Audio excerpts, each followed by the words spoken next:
Guerreiros em Debate. Boa noite, amigo ouvinte da Rádio Guerreiro dos Gramados, 21 horas, horário de Brasília. Começa aqui o seu Guerreiros em Debate, o programa especial onde a China Azul para, pensa e reflete com tudo que acontece no maior clube de Minas Gerais, o Cruzeiro Esporte Clube, tetracampeão brasileiro, tetracampeão da Copa do Brasil, bicampeão da Libertadores, o time do povo. E como o time do povo anda incomodando em Minas Gerais. Incomoda uma parcela pequena do estado, é verdade, a minoria, aquela que tem dificuldades para se afirmar como superior à torcida do Flamengo no estado, mas vem incomodando aí, não conseguindo, gerando uma série de ataques ao Cruzeiro, à sua história. E a gente vai falar hoje, claro, de Cruzeiro e Grêmio, a nossa preocupação fundamental, mas vamos dar um pitaquinho, aliás, nesse assunto também, que vem aí chamando a atenção. O Cruzeiro mesmo se posicionou hoje oficialmente em seu site oficial sobre os ataques que vem sofrendo, né? E a gente vai falar um pouco disso, e principalmente futebol, é claro, Cruzeiro e Grêmio. O Cruzeiro que ficou no empate em 0-0 com o terceiro colocado do Campeonato Brasileiro, o Grêmio que ainda tem chances remotas de títulos, é verdade, mas pensava ali no início da rodada, se vencesse o Cruzeiro, um tropeço do Corinthians, que acabou acontecendo em dar uma entrada na briga, acabou tendo o mesmo resultado que o líder, fica ali pensando em G4, e o Cruzeiro, que poderia ter avançado um pouquinho mais no campeonato, fica ali na mesma, mas abrindo 6 pontos para a zona de rebaixamento e começando a ficar cada vez mais próximo de poder preparar tranquilamente o seu 2016. Eu sou o João Henrique Castro e começo o nosso programa lembrando que o Guerreiros em Debate é um oferecimento da loja.guerreirosdosgramados.com.br, onde você pode adquirir produtos oficiais do Cruzeiro com comodidade de não sair de casa e também desconto no boleto bancário, além, é claro, da linha de camisas do Guerreiro dos Gramados. Tudo isso e muito mais você confere na loja.guerreirosdosgramados.com.br. Eu quero ainda chamar os ouvintes para participar com a gente pelo Twitter, principalmente, utilizando a hashtag RádioGDG. Então você acessa a sua conta no Twitter e no meio, no início, no final, não importa a ordem. Em qualquer momento, você adicionando hashtag RádioGDG ao seu comentário, ela sobe aqui na nossa timeline, a gente está acompanhando aqui o uso da hashtag RádioGDG, e você participa, debate, interage com a gente e ajuda a fazer esse programa que é feito de torcedor para torcedor, esse programa 5 estrelas como o Cruzeiro. Assim também é possível participar pelo Facebook, pelo Google Plus ou pelo Instagram do Guerreiro dos Gramados. Um exemplo, dá uma buscadinha aí, mas o exemplo é o Facebook, facebook.com/Guerreiro dos Gramados. Ao longo do programa a gente vai subindo alguns postzinhos com o assunto que a gente estiver debatendo no momento. Por exemplo, a gente tem aqui a imagem, do Fábio com o Raposão e o Raposinho neste domingo, e a mensagem Rádio no Ar ao vivo, Guerreiros em Debate.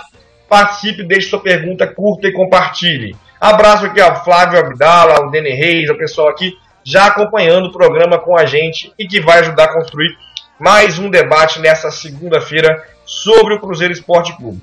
Bem, antes de falar de Cruzeiro e Grêmio, eu quero rapidamente falar sobre o posicionamento do Cruzeiro, em primeiro lugar, que eu acho que é uma situação importante.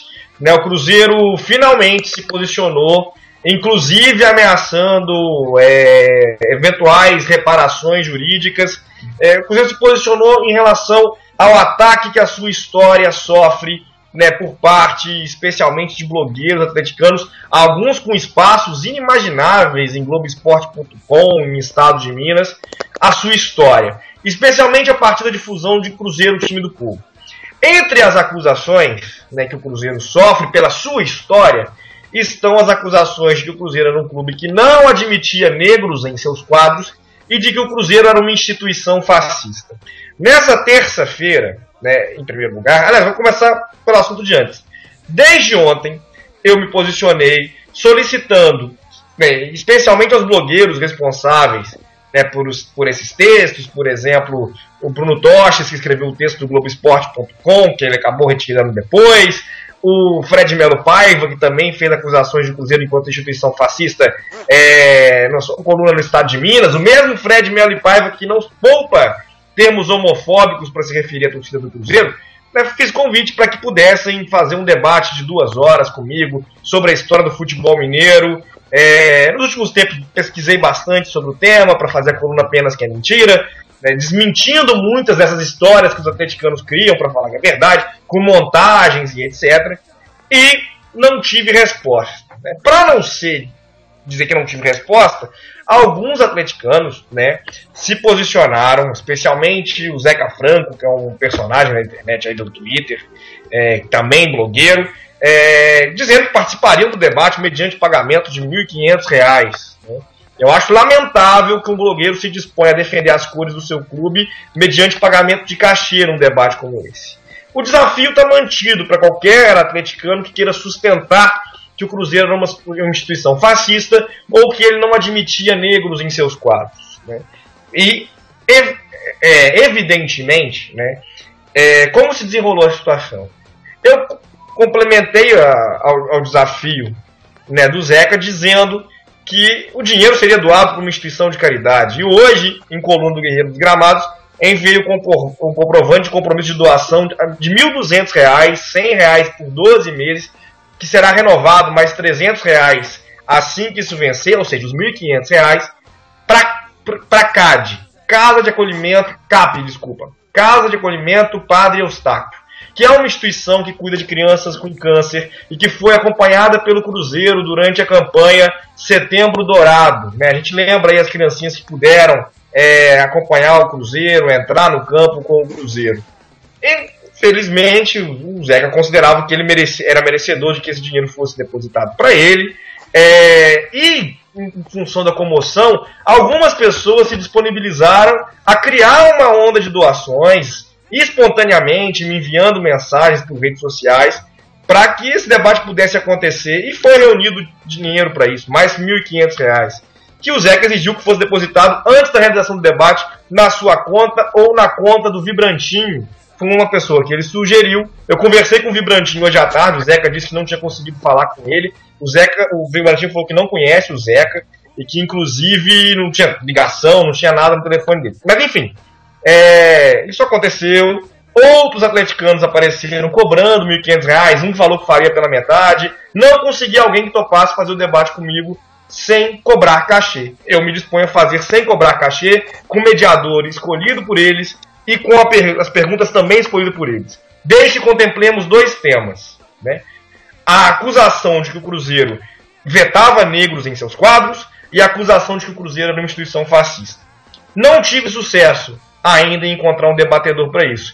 Todos aqueles que acusam, eu afirmo isso, são levianos. E eu espero que o Cruzeiro faça a sua nota dizendo que vai cobrar reparação judicial na justiça de quem fizer ataques como esses, enfim, execute. Eu vou disponibilizar para o público do Guerreiros Gramados, nessa terça-feira, um Penas que é Mentira especial, com foco na questão do fascismo, explicando por que o Cruzeiro não era uma instituição fascista. O texto do Bruno Torres diz, por exemplo, que um ex-presidente do Palestra Itália teria doado algumas liras, não me lembro agora o valor, que era moeda italiana, ao regime fascista em 1923. Pois bem, isso o Anísio Ciscotto explicou maravilhosamente bem no seu texto. O fascismo em 1923 era um regime recém-egresso.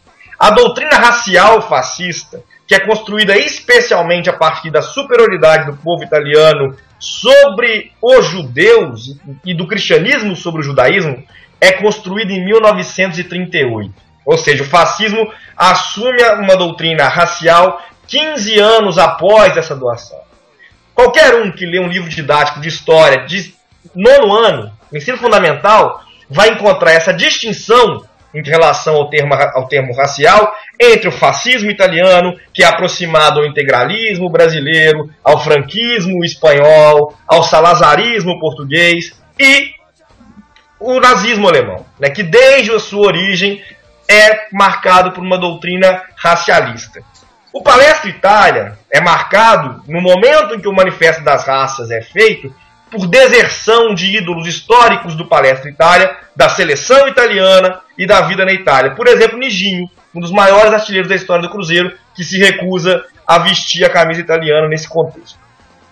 Prosseguindo o debate, né, a gente poderia ainda colocar que se a doação de um presidente do Palestra transforma o Palestra Itália em uma instituição fascista, isso incomoda os atleticanos, então, por humanismo ou por qualquer coisa do tipo, a primeira providência que pessoas com caráter, que fazem esse tipo de acusação para institucionalizar a questão, deveriam fazer é cobrar um posicionamento do Atlético Mineiro sobre o seu vice-presidente do Conselho Deliberativo, Emir Kadar, cônsul honorário da Síria, representante da ditadura de Bashar al-Assad no Brasil. Cônsul honorário em Belo Horizonte, nomeado por Bashar al-Assad, que no ano passado concedeu medalhas em honra do pai de Bashar al-Assad, que também foi ditador na Síria, responsável pela guerra do Yom Kippur, pela invasão do Líbano, e que atualmente sustentam uma guerra que motiva a maior onda migratória, né, para fugir da guerra do século XXI, e uma das maiores ditaduras do século XXI. Obviamente que o posicionamento político de Emir Kadar, né, não significa o posicionamento político do Clube Atlético Mineiro. Né? Jamais seria leviano de dizer isso. O Atlético Mineiro fez um belíssimo trabalho contratando refugiados sírios para trabalhar no clube, com suporte de Emir Kadar, que é, volto a dizer, representante do governo de Bashar al-Assad no Brasil. Né? A Palestra Itália não tinha ali representante do governo fascista nos seus cargos. Portanto, as pessoas têm que ter cuidado com o que falam, responsabilidade histórica, cuidado e, principalmente, evitar acusações levianas. Né? O senhor Emir Kadar, que eu trato com todo respeito, tem direito às suas posições políticas, e eu vou dizer, e não vou dizer a partir disso que o fato dele ser um representante da ditadura de Bashar al-Assad no Brasil, do governo sírio, de um governo que é acusado internacionalmente por crimes de guerra, com mais de 55 mil fotos de assassinatos registrados, tornam esse sujeito uma pessoa racista, fascista, ditatorial ou qualquer coisa do tipo, simplesmente porque eu não o conheço e não o debato com ele. Mas eu espero que as pessoas possam ter um pouco mais de rivalidade, de noção na rivalidade, um pouco mais de compromisso com a verdade, até porque essa situação de time do povo foi um pouquinho longe demais, né? E a gente tem que buscar ações concretas para que isso possa modificar. Como a gente está estruturando essa semana, o debate não vai acontecer mediante pagamento. Se alguém topar gratuitamente, ele vai acontecer, eu faço questão.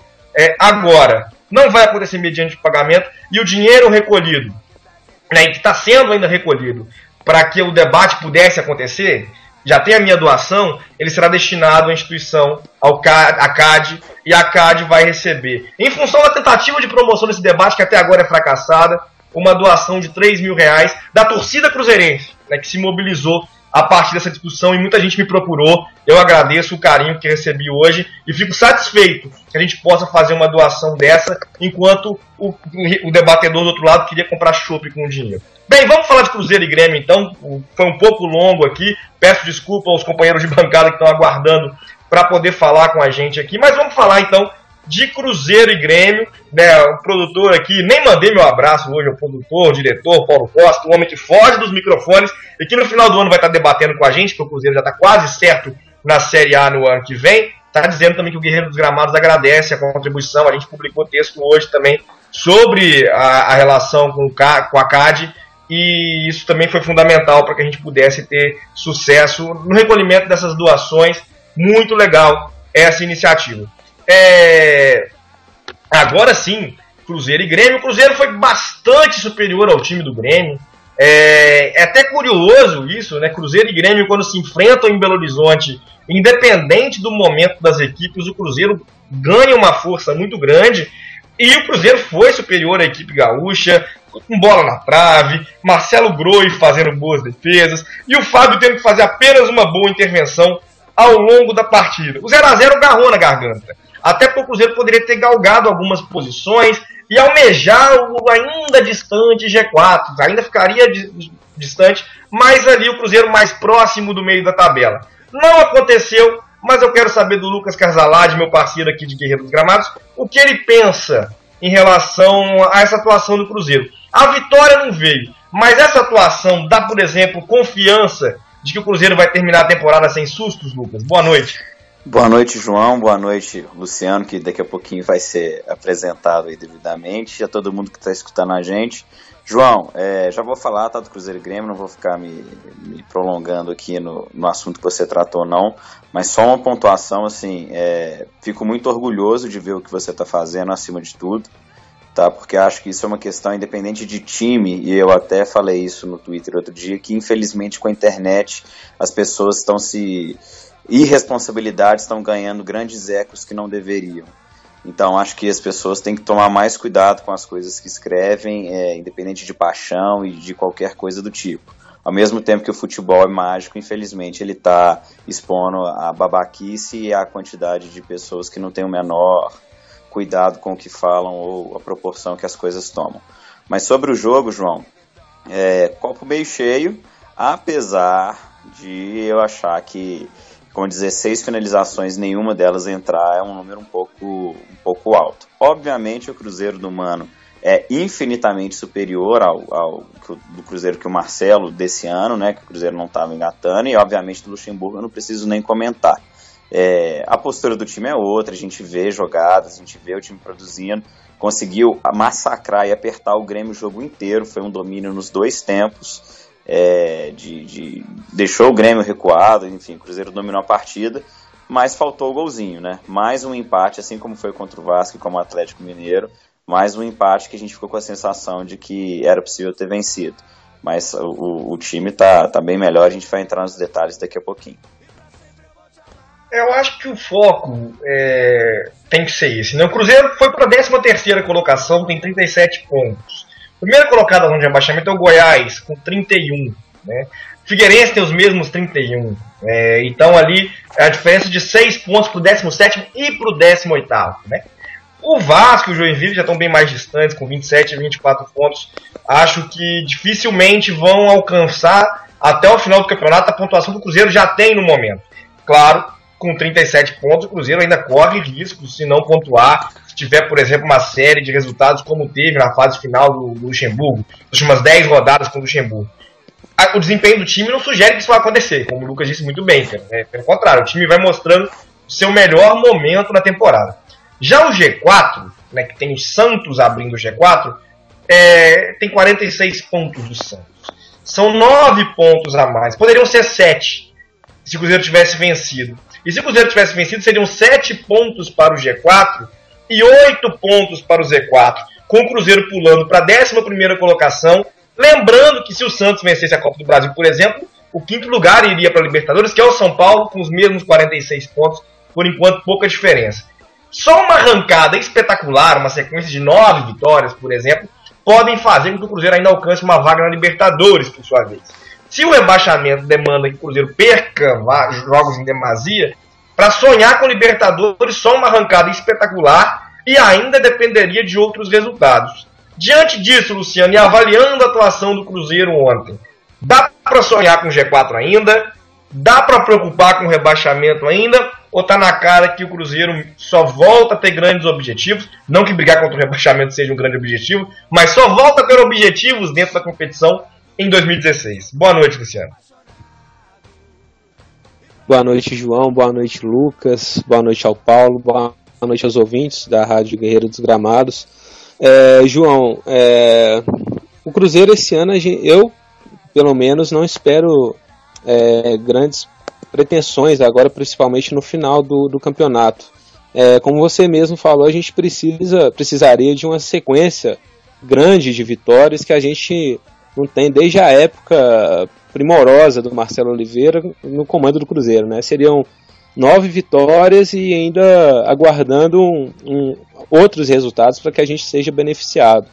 O que eu espero para a gente esse ano, como a gente até comentou na última vez que eu tive a oportunidade de participar da rádio, para esse ano eu espero o Cruzeiro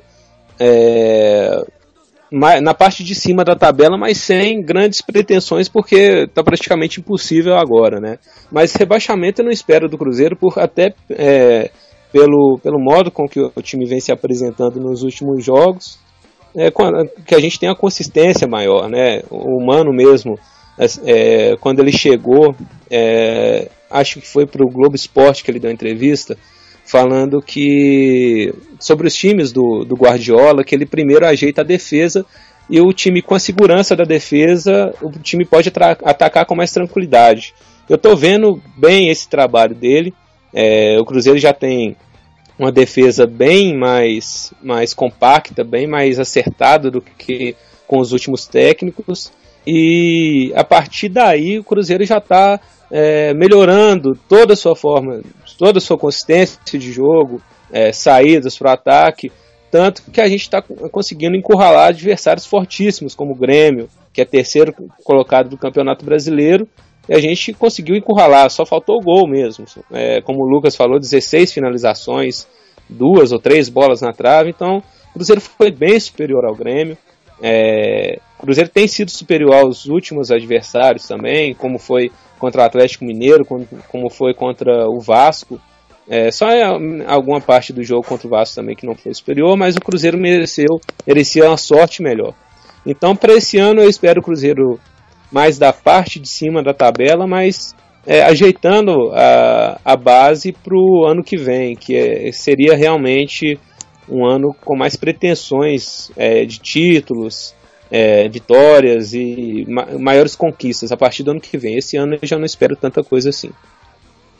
Luciano, e você falando das atuações na era Mano Menezes, né, que a gente lembrar mesmo os jogos que o Cruzeiro não venceu, como você lembrou do Vasco, do Atlético Mineiro e do Grêmio, né, já entrou para essa sequência, e até o Flamengo, né, quando o Cruzeiro foi derrotado pelo Flamengo no Maracanã, a partida 0-0, pênalti não marcado, cabeceio do Paulo André para a defesa do Paulo Vitor, e o Flamengo achando um gol no final do primeiro tempo, né, nessas contas aí, o Cruzeiro jogando melhor, não conseguindo resultados, foram 3 pontos perdidos contra o Flamengo, 2 contra o Vasco, 2 contra o Atlético Mineiro e 2 contra o Grêmio. Foram 9 pontos perdidos ao todo.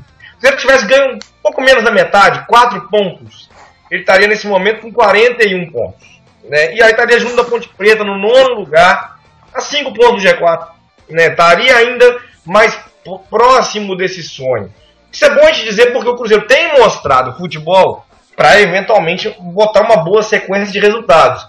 Mas, segundo os matemáticos do site Chance de Gol, que a gente usa para nossas contas aqui no site, se o Cruzeiro vencer todas as partidas e chegar aos 64 pontos, ele tem apenas 60% de chance de se classificar no Libertadores. Ou seja, mesmo conquistando 64 pontos, um clube tem 40% de chance de ficar fora da competição continental. É muito difícil, né?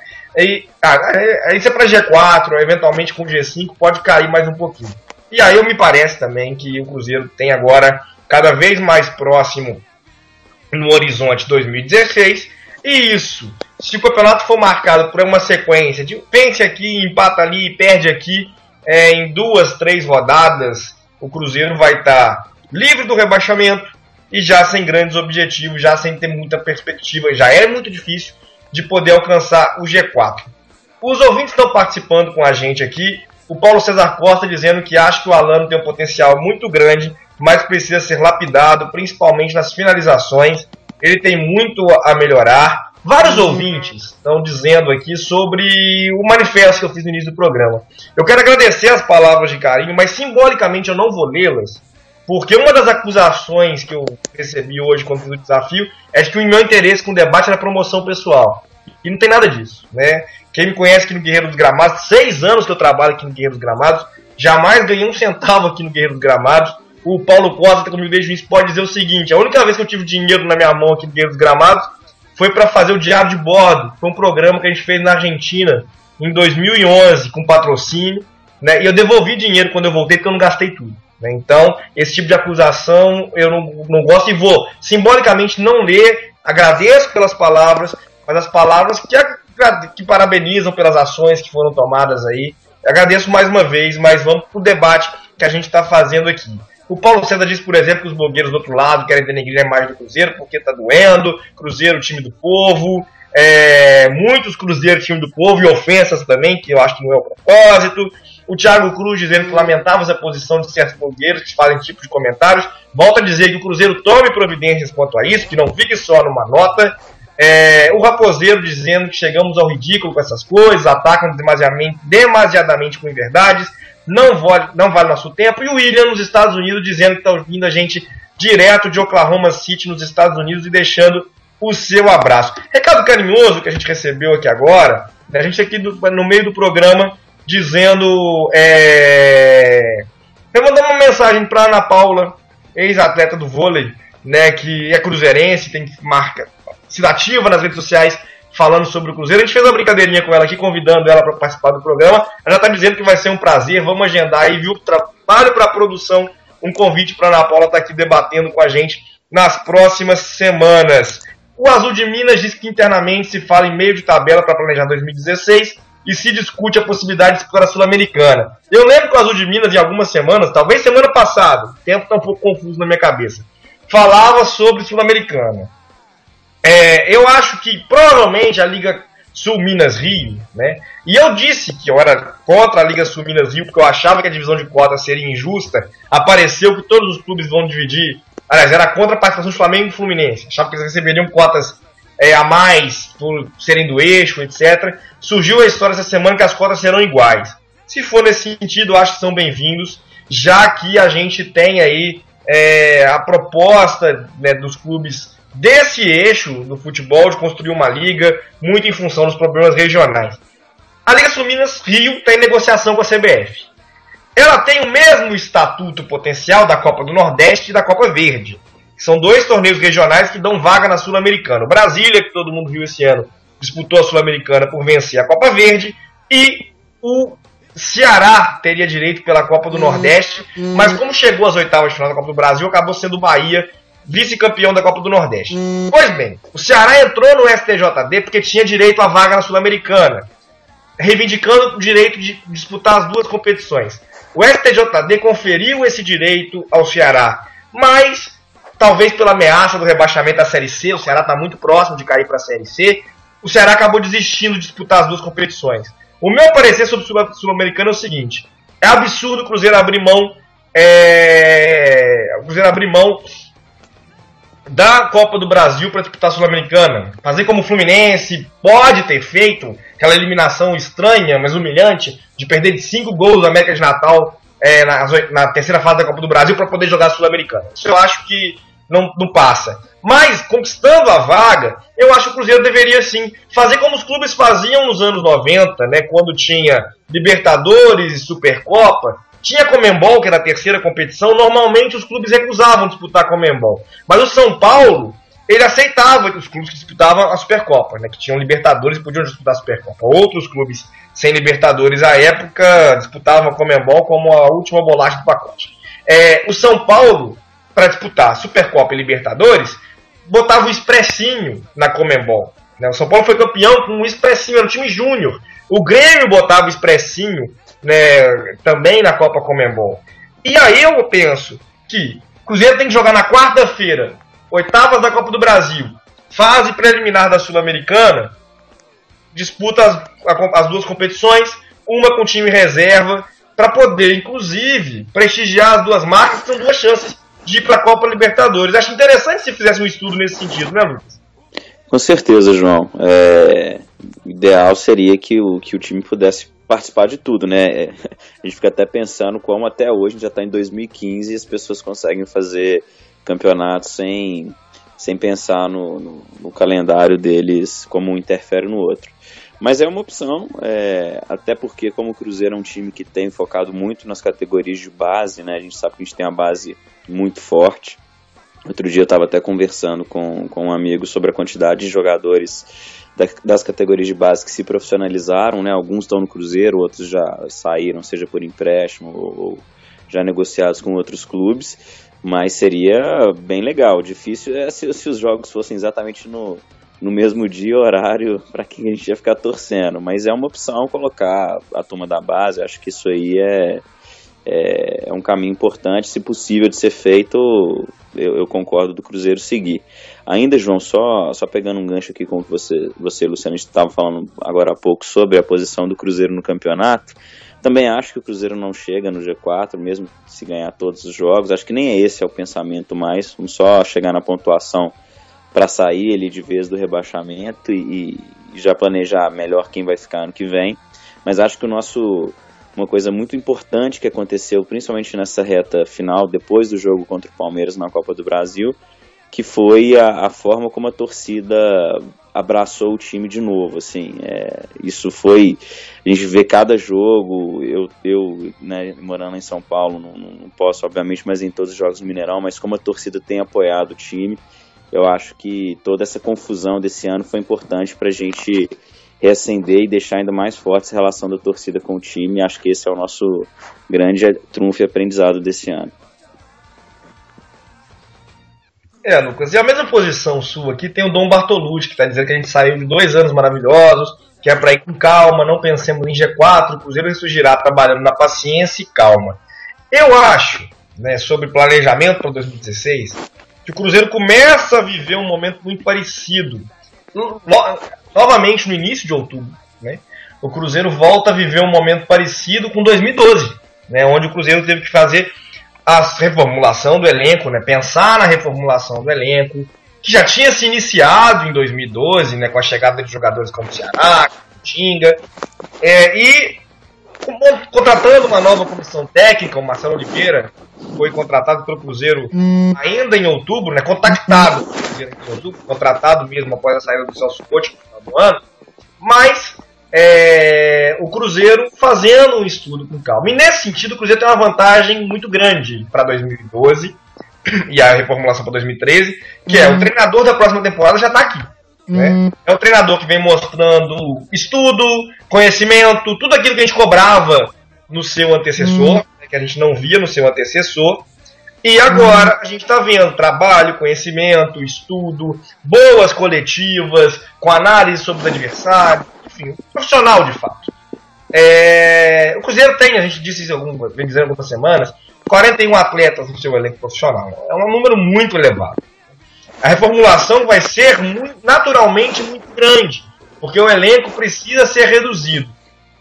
Mas eu acho, pela qualidade de peças que o Cruzeiro já tem, pelo estudo que o Mano vai conseguir fazer do elenco até dezembro, que o que a gente vai precisar é de contratações pontuais, né, para setores específicos, muitas delas que a gente questionava já em 2015, desculpa, como o meia amador, jogadores de transição, embora o Ariel Cabral tenha contribuído para isso. Mas a reformulação para 2015 me parece, Luciano, que já vem sendo feita e que está longe de ser uma reformulação dramática.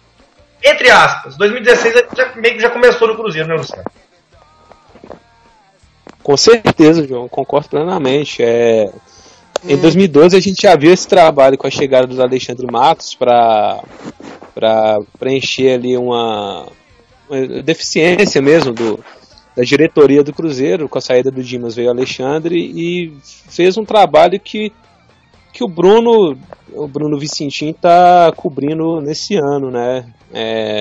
Colocando profissionais capacitados no Cruzeiro para tirar a gente dessa situação e já pensando no ano que vem, no planejamento do ano que vem, porque com o Mano, até foi assunto abordado pelo Bruno Vicentim na última entrevista que ele concedeu aqui pra gente. O Mano é um treinador que dá uma tranquilidade pro time trabalhar, né? É um treinador que já tem experiência, já é bem experiente mesmo no mercado, e treinador de seleção brasileira, então ele sim tem as costas largas, né, como a gente costuma dizer, para aguentar a pressão desse final de ano, que nem tá tanta, porque a gente já vem apoiando o Cruzeiro desde a chegada do Mano, e já aguentar esse final de temporada e já planejar no que vem. Tanto que foi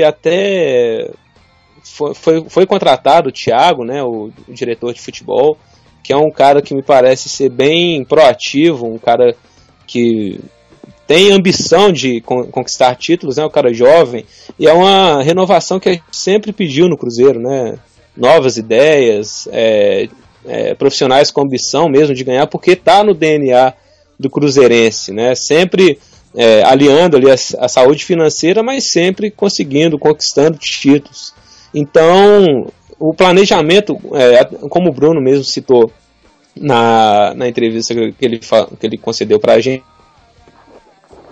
teve um probleminha com o microfone do Luciano aqui. Enquanto a gente ajeita, vamos ao nosso tradicional ranking de cidades. Belo Horizonte em primeiro lugar, mais uma vez, seguido por Betim, Contagem, Santa Luzia, Belém, Pirapora, Vila Velha, Varginha, Brasília, Rio de Janeiro, Brumado, Uberlândia, Vitória, Mariana, Três Corações, Salvador, Ituiutaba, Blumenau e audiência internacional representada pela cidade de Oklahoma City, Framingham, Narberth nos Estados Unidos e também Portsmouth no Reino Unido, que aparece pra gente, na Inglaterra.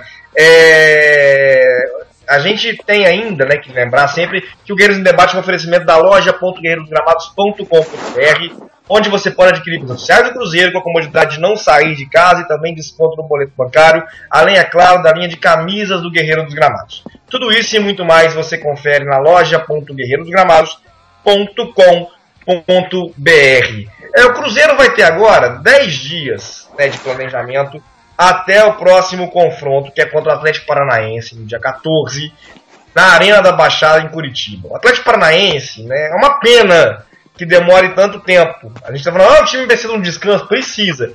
Mas o Atlético Paranaense vem numa sequência terrível, né? O Atlético Paranaense perdeu para o São Paulo nessa rodada por 1-0. Antes disso tinha perdido para a Ponte Preta em casa por 2-1. Antes disso tinha perdido para o Curitiba fora de casa por 2-0. Antes disso tinha perdido para o Grêmio em casa por 2-1. Antes disso tinha perdido para o Vasco por 2-0 no Rio de Janeiro. E antes disso tinha empatado com o Figueirense em 1-1 fora de casa. São 5 derrotas seguidas, sem vencer. Deixa eu ver se para em 6. Vamos recuar um pouquinho. Empate com o Joinville, 7 jogos sem vencer, 0-0. Vitória sobre o Atlético Mineiro no dia 2 de setembro. Depois disso, 7 jogos sem vencer. Essa é a realidade do Atlético Paranaense, que 7 rodadas atrás brigava por G4 e no momento tem um ponto a mais que o Cruzeiro, é 11º com 38 pontos. Dentro desse sentido, eu quero saber do Lucas aqui como é que ele vê esses 10 dias. O Cruzeiro vai se preparar para enfrentar um adversário que vive um momento difícil, mas que vai ter também 10 dias para se preparar. Você acha que era melhor enfrentar o Atlético Paranaense já nessa quarta-feira, ou esses 10 dias de trabalho do Mano vão deixar o Cruzeiro ainda mais na ponta dos cascos? João, acho que já seria melhor se pudesse pegar nessa quarta-feira. O Atlético Paranaense hoje fechou com o Cristóvão. Não que eu ache o Cristóvão um excelente técnico, mas a gente sabe como aqui no Brasil as trocas de técnico, pelo menos por uns 2 ou 3 jogos aí, como a gente já teve experiência esse ano, né?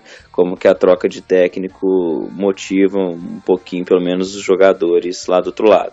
Obviamente, acho que o Cruzeiro tem muito mais time e ter mais esses 10 dias para descanso / treinamento é importante. O time vai se ajeitar ainda mais, então quem está aí próximo a estourar fisicamente dá um tempo de recuperar, então talvez o Ceará se recupere, o Júlio Batista possa se curar desse edema, não sei se vai ser tempo suficiente, mas enfim, acho que é positivo para o Cruzeiro, mas pelo que o time já vem produzindo e pela fase que o Atlético Paranaense se encontra, seria mais vantajoso se a gente jogasse com eles nessa quarta-feira. Mas se não der, tem que atropelar do mesmo jeito, chegar logo nessa faixa de pontuação totalmente segura e é isso a pensar mesmo no ano que vem. Eu acho que é por aí também. É um fato, né, do ponto de vista competitivo, e o estágio de Cruzeiro e Atlético Paranaense atual era melhor que o Atlético Paranaense recentemente. Aliás, mais brevemente. Só que, por outro lado, o Cruzeiro, né, e a própria avaliação do elenco, eu fico pensando que o Mano, nos últimos jogos, tem, finalmente, né, um treinador que entende. E muita gente questionava uma em relação a isso no início do ano.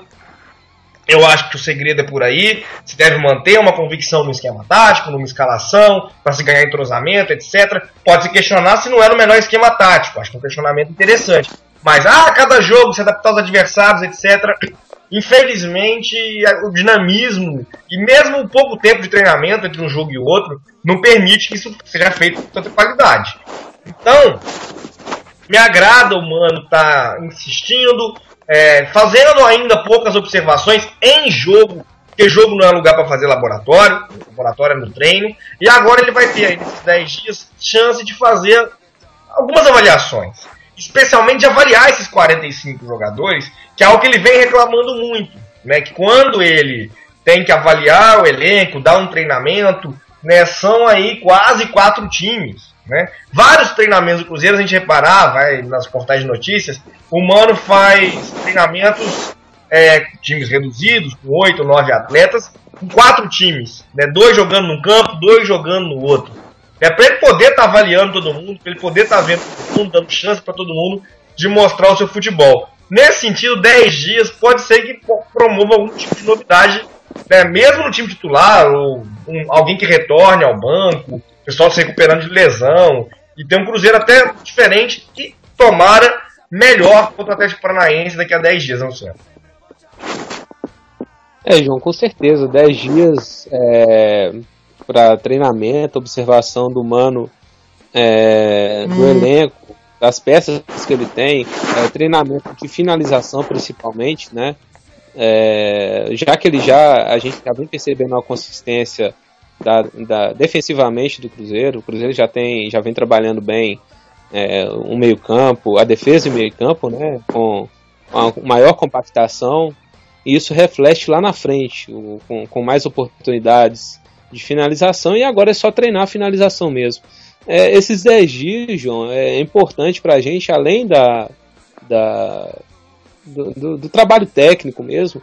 Acho importante também para preparação física, porque a gente percebe o Cruzeiro com muita entrega nos últimos jogos, né? A gente vê no Mano um treinador, além de capaz tecnicamente, a gente consegue enxergar nele um técnico motivador, né? Tá sempre ali à beira do campo, incentivando seus jogadores, né? Passando orientações e tudo mais. Então, o Mano é um treinador realmente bastante exigente, não só com a parte técnica, mas também com a entrega dos jogadores. Então a gente tem percebido os jogadores do Cruzeiro bem desgastados ao final dos jogos, até pelo apoio, a torcida empurrando o time também, faz com que os jogadores tenham essa entrega maior. Então vai ser importante, na minha visão, tanto a parte técnica, tanto a parte técnica quanto a parte física, porque vem aí 9 jogos muito importantes para a gente manter esse pique até o final, para a gente ter um final de ano tranquilo e já planejando o nosso 2016. Eu só quero pedir desculpas que eu tive um problema com o microfone aqui agora há pouco, mas já arrumamos o problema e estamos aí 100%. Acontece, Luciano, a gente está aqui fazendo o nosso trabalho, né, as coisinhas aqui no estúdio dá um probleminha aqui, outra ali, na hora de fazer também a transmissão, e aí às vezes acontece, mas a gente sempre tenta dar uma ajeitada para poder disponibilizar o programa e garantir a participação de todo mundo que está aqui na bancada, conduzindo o nosso debate, né, realizando o nosso debate. Eu falo conduzindo, não sou eu que conduzo só, vocês me ajudam a conduzir, uma vez que os próprios ouvintes conduzem também com as suas questões. O Azul de Minas dizendo aqui que no Cruzeiro, por exemplo, se pensa para o ano que vem em 2 posições fundamentais, centroavante e o meia, o segundo volante. Ele acha que Cícero e Barcos estão no radar e que o Elber deve ficar. Acho que Cícero, toda vez que eu vejo o jogo do Fluminense, eu fico vendo quanto o Cícero tivesse vindo no início do ano, poderia ter feito o Cruzeiro ter um ano muito diferente, né? Eu fico imaginando naquele jogo contra o River Plate, eu estava vendo o River Plate e LDU semana passada. A gente foi muito prepotente, porque o time do River é muito bom. É um bom time. É melhor que o São Lourenço do ano passado.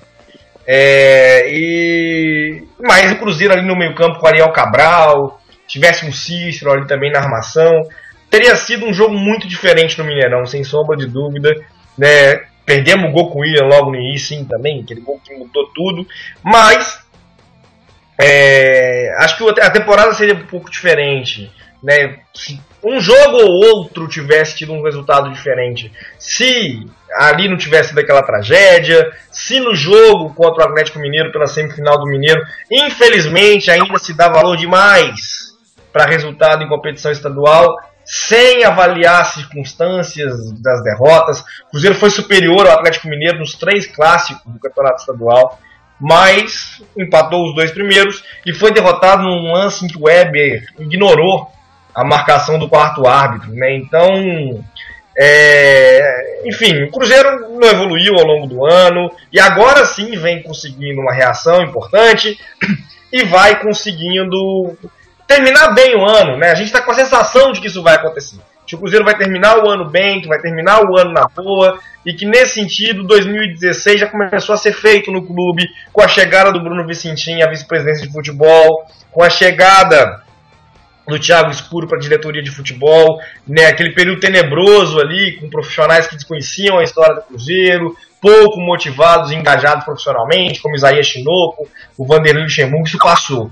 E o Cruzeiro parece bem mais moderno, o Cruzeiro parece estar bem mais pronto para um grande processo de reformulação na próxima temporada. Reformulação, para mim, passa, por volta a dizer, uma reformulação limitada do elenco, por muitas saídas, esse elenco precisa diminuir. Eu tenho muitas dificuldades com isso, inclusive. Eu sou aquele cara que... fulano, será que não merece mais chance, etc. Saber que o time vai ter que liberar pelo menos 11 para ficar no número ideal de 30 jogadores, eu teria dificuldade de conduzir uma lista dessa. Mas eu quero saber, agora, dos ouvintes e também da bancada aqui, sobre esse processo de reformulação, se ele deve ser conduzido, primeiramente, e pautado basicamente na redução do tamanho do elenco, né, mantendo aí, obviamente, as peças de mais qualidade e fazendo contratações pontuais, ou um processo de limpa, onde o Cruzeiro vai trocar muitas peças e fazer, por exemplo, parecido com o que o Palmeiras fez para a temporada 2015, mesmo o Cruzeiro em 2013, né, também foi um ano que o Cruzeiro contratou demais, ou seja, 15 contratações, 20 contratações. Esse ano o Cruzeiro fez um número de contratações muito elevado também, embora tenha tido muitas saídas, contratou ainda mais, tanto que tem 41 peças no elenco. Qual é o teor da reformulação que você vislumbra como adequada para a temporada que vem, Lucas? João, eu acho que uma média aí no que você falou, nem tão radical quanto com o Palmeiras e nem também a gente achar que tirar, igual você citou aí, 11 jogadores e sei lá, talvez trazer mais uns 2 ou 3 de mais nome para resolver. Particularmente eu não acho o elenco do Cruzeiro uma tragédia como era o do Palmeiras, que para mim só tinha o Valdívia no ano passado. A gente tem excelentes zagueiros, então o Manuel é um excelente zagueiro, o Dedé está se recuperando. Eu acho que um ponto importante desse elenco do Cruzeiro vai muito pela recuperação de bons atletas que esse ano não foram bem. Então, por exemplo, o Mike esse ano foi muito mal, o Bruno Rodrigo teve constantes lesões, mas também longe de ser o que ele foi ano passado, o Henrique está longe demais de ser o que ele jogou ano passado. Então, assim, tem que tomar um cuidado de, às vezes, está tudo errado aqui, vamos trocar todo mundo, e não é bem assim. Aí vai de uma avaliação realmente de quem está lá dentro. Então, qual que é o problema do Mike? O que está acontecendo com o Mike? Porque a gente sabe que bola ele tem, né? Ele não veio enganando esses anos todos para chegar esse ano e acontecer isso. A Arrascaeta, mesma coisa, então foi uma contratação cara que esse ano não decolou. Por quê? Isso tudo dentro da avaliação interna a gente vai saber se o cara não está rendendo por um motivo extra-campo, e aí a direção, junto com a comissão técnica, tem que entender se isso é uma fase do cara ou se realmente, sei lá, tô dando um exemplo, não tô falando que ninguém faz isso, não sei, também a gente não tem que ficar investigando isso, cada um tem sua vida, mas se a noite tá interferindo no desempenho de algum atleta, enfim, acho que olhar bons nomes para trazer. Quando eu digo bons nomes, não significam nomes de peso, pessoas que jogadores estejam na Europa, jogadores caros. Por exemplo, um cara que eu gostaria muito que viesse para o Cruzeiro ano que vem é o Otávio, volante do Atlético Paranaense. Até porque acho que o Cruzeiro de volante esse ano não teve tão bem. Enfim, acho que é mais esse estudo, ver ali, realmente esse cara não vai render, esse aqui é bom, esse ano teve uma temporada ruim, vale a pena tentar com ele de novo? Vale. E aí, a partir disso, identificar para quais posições tem que trazer alguns atletas. Acho que talvez para o ataque, principalmente para um centroavante, acho que o Cruzeiro tem que se preocupar bastante com isso. Isso vai ser muito interessante, né, de perceber no mercado de 2016 a postura do Cruzeiro, né, porque nos últimos 3 anos, mesmo depois da saída do Matos, né, o Cruzeiro tem conseguido contratar alguns destaques, né, do Campeonato Brasileiro concorridos, né? O Fabiano, por exemplo, esse ano foi um lateral direito muito concorrido. O Matos participou do processo, é verdade, mas era um jogador bastante concorrido. O Arrascaeta, né, um jogador muito valorizado, jovem, de destaque no futebol sul-americano. E para 2013 e 2014, os acertos em relação a esse horizonte de buscar jovens em outras equipes, né, que estão iniciando o destaque, equipes intermediárias e tal, é bem interessante. Aí hoje o Lucas, por exemplo, falar do Otávio, né, eu acho o Otávio também um excelente jogador. É claro, traz para esse caindo de produção, verdade, mas acho que está longe de passar pela responsabilização de um jogador só, que era um dos principais destaques no bom momento do Atlético Paranaense na temporada. Então acho que esse tipo de avaliação de jogadores, e aí a gente sabendo que o Thiago Escuro é aquele cara que tem perfil de base de dados monstruosa, com scout, 300 milhões de jogadores, atualização, pesquisar, qual que é o rendimento de fulano, ciclano, corre para que lado, corre para que outro, esse tipo de coisa, que hoje no futebol, né, de estudo de alta precisão, é fundamental, como disse o Thiago na sua apresentação. O segredo para uma equipe competitiva é errar menos, não é acertar mais, é errar menos, é não ser vulnerável, acertar 8 de 10 contratações, ou seja, errar 2 vezes. Eu acho que passa por isso aí também a reformulação do Cruzeiro, e me parece que em função desse perfil e da avaliação que o Mano faz do elenco, quando fala isso, que a reformulação não vai ser severa demais, vai ter muito corte em função da redução do elenco. E para você, Luciano, como ela seria conduzida essa reformulação, e algum destaque também sobre um atleta ou outro desse elenco que você queira fazer? Olha, até pelo discurso de alguns membros da diretoria e do próprio Mano, eu espero para o ano que vem uma valorização maior da base, né? A gente vem percebendo nos últimos anos o Cruzeiro sempre subindo 3 até 4 atletas por ano, né? Então, até pelo momento econômico do clube, de todos os clubes brasileiros, momento econômico não só dos clubes, mas como do país como um todo, né? Eu não espero grandes contratações em quantidade e em qualidade ao mesmo tempo pro elenco do Cruzeiro. O Mano, assim, a primeira coletiva dele como treinador do Cruzeiro, depois do jogo contra o Figueirense, ele próprio já frisou que gosta de trabalhar com a base, e para o ano que vem já poderia pensar em enxugar o elenco, porque o Cruzeiro está com o elenco bastante inchado realmente, enxugar o elenco e contratar poucos nomes, mas que teriam de fato um peso maior, né? Mudariam o patamar do Cruzeiro como numa competição. E eu queria citar também até 2 jogadores que o Lucas citou, que é o Mike e o Arrascaeta, né? São 2 jogadores jovens que estão com pressão muito grande em cima dos ombros deles, né? O Mike, a gente pode perceber que está na sua 3ª temporada como profissional, né? Ele chegou a ser convocado para alguns jogos no profissional em 2012 com o Celso Roth, mas jogando mesmo ele está desde 2013. Então, fazendo uma comparação rápida aqui com um lateral direito que o pessoal comenta aí como um dos melhores do Brasil, que seria do Atlético Mineiro, o Marcos Rocha. Eu particularmente não concordo tanto assim, mas o Marcos Rocha ele já é mais velho, teve uma rodagem maior por outros times secundários aí, não, né? Até ter sua oportunidade no Atlético Mineiro, que foi o time onde ele foi revelado.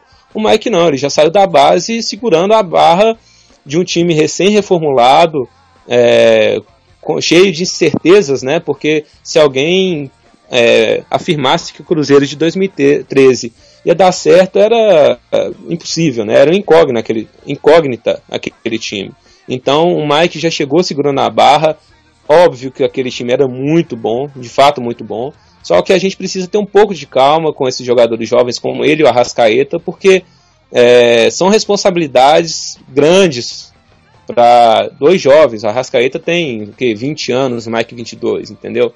Então julgar uma responsabilidade de um time gigante como o Cruzeiro, uma responsabilidade inteira em cima deles, eu acho um pouco pesada. A gente tem que dosar um pouco mais essa cobrança e procurar entender até a idade mesmo deles, a experiência deles, que eles vão conquistando isso com o tempo mesmo, né? Então, para ser destaque do Cruzeiro, precisa de um pouco mais de cancha mesmo, né? Então a gente tem que ter paciência com esses jogadores, que talento a gente tem certeza que eles têm, já mostraram isso diversas vezes. Luciano, e quando a gente sabe que o coletivo, né, aliás, se o coletivo não funciona, eu acho que a avaliação individual fica um pouco prejudicada. Acho que esse final do ano, eu tô torcendo muito por isso, né? Claro, tô torcendo sempre pelo Cruzeiro. Mas se esse final do ano for marcado por atuações consistentes como a atual, vai ser muito legal no final do ano, assim, quando já estiver tranquilo, o Mano poder fazer uma experiência ou outra, dando chance para um, para outro. Ele ter tranquilidade para avaliar de forma justa os atletas desse elenco individualmente, porque eu acho que o prejuízo do desempenho coletivo acaba afetando as análises individuais. Os ouvintes estão dando a opinião deles sobre essa questão também, claro. Primeiro sobre a questão dos 10 dias de folga, o Cruzeiro Café, Maurício Tetra, está dizendo aqui que pela primeira vez está ouvindo a rádio, valeu pelo carinho, pela audiência, espero que se torne mais um ouvinte cativo do Guerreiros em Debate. Está dizendo que os 10 dias de folga serão muito bom para o Mano e para o Cruzeiro. O Thiago Cruz dizendo que será bom para o time esse recesso, para melhorar mais e poder sair do lado de baixo da tabela o mais rápido possível. O Sidney Júnior dizendo que com um treinador que trabalha sério para se comemorar os 10 dias, um treinador para a mudança de posicionamento, a melhora de posicionamento, recomposição e postura do time. O Jordson Sander corneta a renovação do Júlio Batista, não consegue entender porque ela aconteceu, é prejuízo. E o Júlio vai ter aí, nessas 9 rodadas, nos treinamentos, etc., a última chance aí de provar para o Mano Menezes que merece um novo contrato, né? O contrato do Júlio acaba agora em dezembro, se o Mano não decidir, e a diretoria, evidentemente, pela sua renovação. O Maurício Tetra diz ainda que tem que fazer logo 45 pontos para pensar só em 2016. João Gabriel disse que o Cruzeiro precisa de jogador que saiba ditar o ritmo de jogo, como é o Ariel Cabral. Dom Bartolucci acha que o processo tem que ser de limpa. O que fizeram esse ano foi quase um crime. Com um bom diretor de futebol podemos contratar bem. Vídeo que foi 2012 para 2013. O Pedro Henrique diz que pensa que o Cruzeiro deve liberar muitos jogadores, fazer contratações de nomes para resolver e subir os meninos da base. E quando diz muitos jogadores, quer dizer reduzir esse alto número de atletas que dificultam o trabalho do Mano.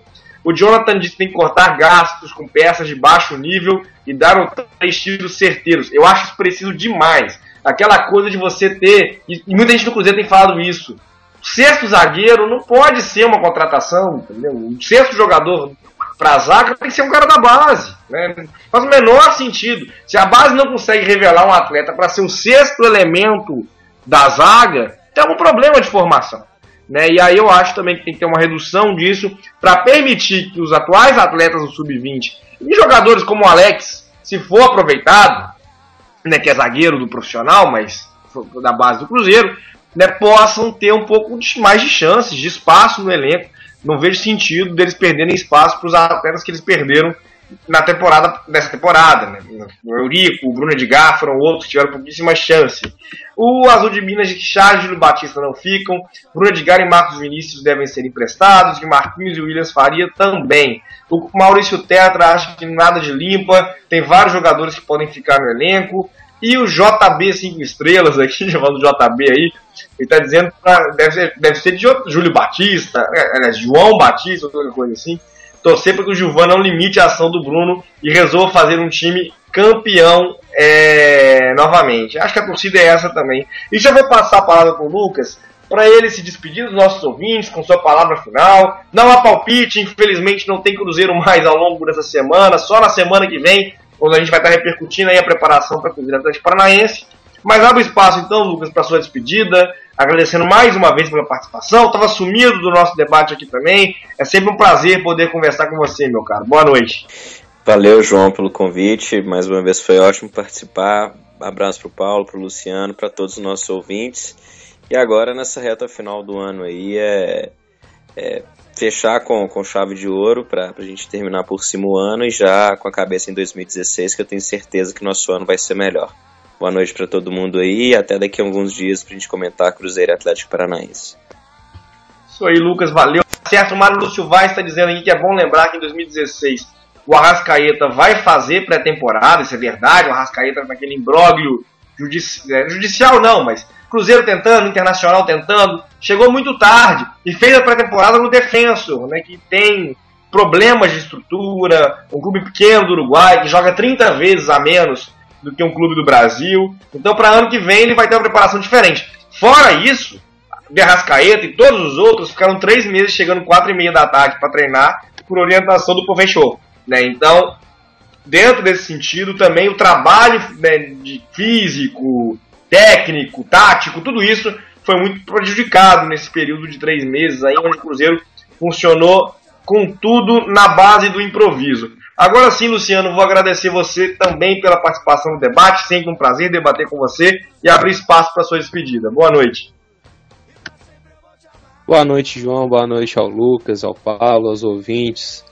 Mais uma vez peço desculpas com alguns problemas técnicos que tivemos aqui com o meu microfone, mas a gente espera agora, como o próprio Lucas comentou, um final de ano mais tranquilo, que a gente possa fazer a estrutura do Cruzeiro novamente, reestruturar o Cruzeiro novamente para 2016 e que a gente possa ter um ano de mais conquistas, né?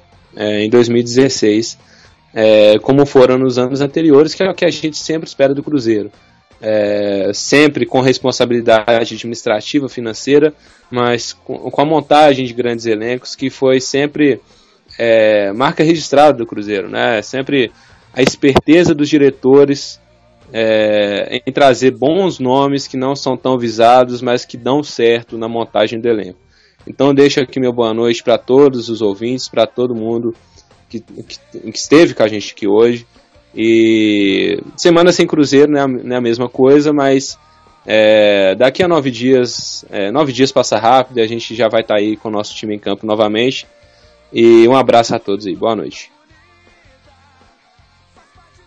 Luciano, então, meu caro, boa noite. Eu quero destaque aqui, né, o Sada Cruzeiro, né, sempre lembro do Sada Cruzeiro, que nessa semana teve uma semana regular, né, foi derrotado pelo Minas Tênis Clube por 3-2, jogo emocionante na Arena JK, né, o Minas fez 2-0, o Sada Cruzeiro empatou, mas não teve forças para conseguir a vitória no tie break. E também, agora sim, no sábado, em Montes Claros, o Sada Cruzeiro, em nova partida muito disputada, venceu o Montes Claros Vôlei por 3-2 e lidera a fase classificatória da primeira fase, né, do Campeonato Mineiro de Vôlei. Tem ainda um compromisso no dia 13, ainda também, então, portanto, não nessa semana, mas no dia 13 contra o Minas Tênis Clube no ginásio esportivo do Riacho, em Contagem, casa do Sada Cruzeiro, para confirmar a liderança da fase classificatória. O Sada Cruzeiro também foi tricampeão estadual infanto nesse final de semana, né, a vitória sobre o Minas Tênis Clube na final por 3-2, torneio disputado em Cambuquira, e a gente deixa parabéns para o Isaac, né, melhor central do Campeonato Sul-Americano de Vôlei, que está retornando ao Sada Cruzeiro para poder fazer aí as suas apresentações depois de defender a seleção neste campeonato sul-americano vencido pelo Brasil, 30º campeonato brasileiro, 30º campeonato sul-americano do vôlei brasileiro, obtido nesse domingo com vitória na final sobre a Argentina. Lembra que o Guerreiros em Debate é um oferecimento da loja.guerreirosgramados.com.br, onde você pode adquirir produtos oficiais do Cruzeiro com comodidade, não sair de casa, e também desconto no boleto bancário, além, é claro, a linha de camisas do Guerreiro dos Gramados. Tudo isso e muito mais você confere na loja.guerreirosgramados.com.br. Eu lembro que o Guerreiros em Debate vai ao ar uma vez por semana, na segunda-feira, às 21 horas. O programa é feito ao vivo, mas ele também é gravado. Então, se você perdeu uma parte, se quiser indicar para alguém, se quiser assistir, né, e acompanhar amanhã de manhã novamente, é só acessar daqui a pouquinho radio.guerreirosgramados.com.br. Vai estar disponível a gravação do programa de hoje, como estão disponíveis todos os programas em mais de 3 anos de Guerreiros em Debate. Participações de ídolos históricos do Cruzeiro, Wilson Gotardo, Palhinha, participações de membros da diretoria do Cruzeiro, como Bruno Vicentim, que recentemente esteve aqui com a gente, atletas do multicampeão Sada Cruzeiro, Serginho, William, Felipe, Douglas Cordeiro, né, infelizmente já não mais atleta do Sada Cruzeiro, mas que honrou também a camisa 5 estrelas. Por isso a gente vai sempre tá lembrando, né, disso, do nosso trabalho feito há mais de 3 anos aí com o Guerreiros em Debate, recomendando que vocês confiram todo o trabalho na radio.guerreirosgramados.com.br. Eu me despeço por aqui, convidando a todos a estarem disponíveis aqui com a gente, né, dispostos com a gente, melhor dizendo, para o próximo programa, na segunda-feira, às 21 horas. Mas antes, para que vocês sigam acompanhando todo o conteúdo do Guerreiro dos Gramados, o Cruzeiro está treinando aí, aproveitando esses 10 dias, retorna na quarta-feira, né, natural que essa folga maior nesse período aí de 10 dias sem jogos, quarta-feira retorna com trabalhos intensos, acabou a história de treino leve na Toca da Raposa, mas o Guerreiro dos Gramados continua todo, colunas diárias, o Penas que é Mentira, em sessão especial, né? A gente preparou ali mais um novo material sobre essa discussão do fascismo. Infelizmente o debate até agora não foi possível. Fica a versão que a gente levaria o debate, né, representando aí o interesse do Cruzeiro e a leitura do Cruzeiro da sua própria história. Ou pelo menos não torcedor cruzeirense, né? Não posso falar pela instituição. Eu me despeço por aqui, convidando vocês a seguirem, portanto, acompanhando o Guerreiro dos Gramados, nossa torcida, nossa força. Uma boa noite e até a próxima segunda. Guerreiros em Debate.